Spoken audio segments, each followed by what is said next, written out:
こんにちは。aps アカデミー講師の上村紅巴です。英語を英語の語順のまま理解する、いわゆる直読直解の習得を目標に音読を続けていってください。Now let's get started. 購入した風景画にまつわる話。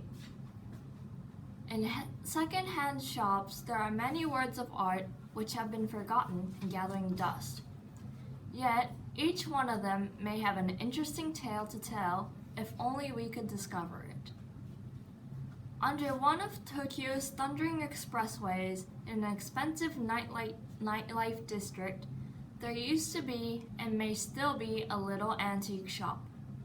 The elderly owner kept a collection of various old woodblock prints and paintings and seemed content with his simple shop, although I never saw anyone buy anything there. The first time I went in, an oil painting in the farthest corner of the shop caught my eyes. For 6 months, I watched to see if it was still there. Eventually, I asked the owner the price.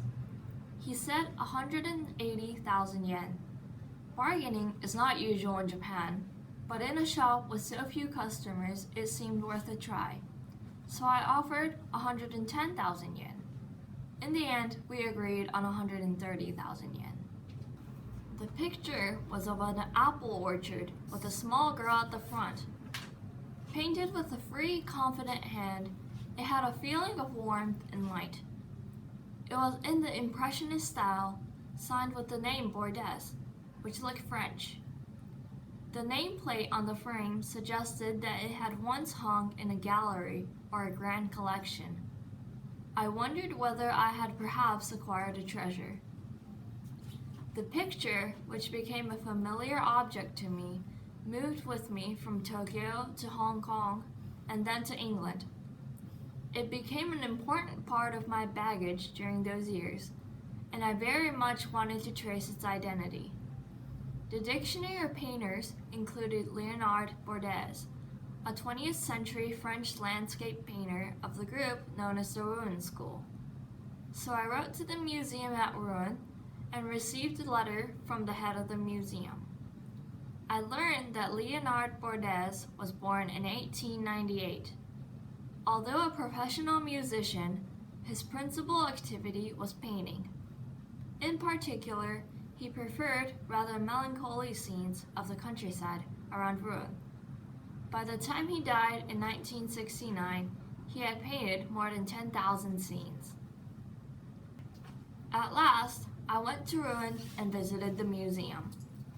There were no pictures by Bordes there, but I was given a list of art shops in the city, some of which had paintings by Bordes for sale. Despite the price, I bought one. Afterwards, I walked back to my hotel and by chance came upon yet another art shop not on the list.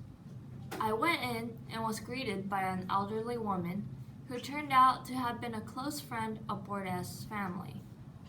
Her shop had supplied Bordes with his paint and brushes, and she was delighted that someone had traced him all the way from Japan. I promised to send the old lady a photograph of the original painting. After a time, it was returned to me, signed on the back by Bordes' 2 daughters.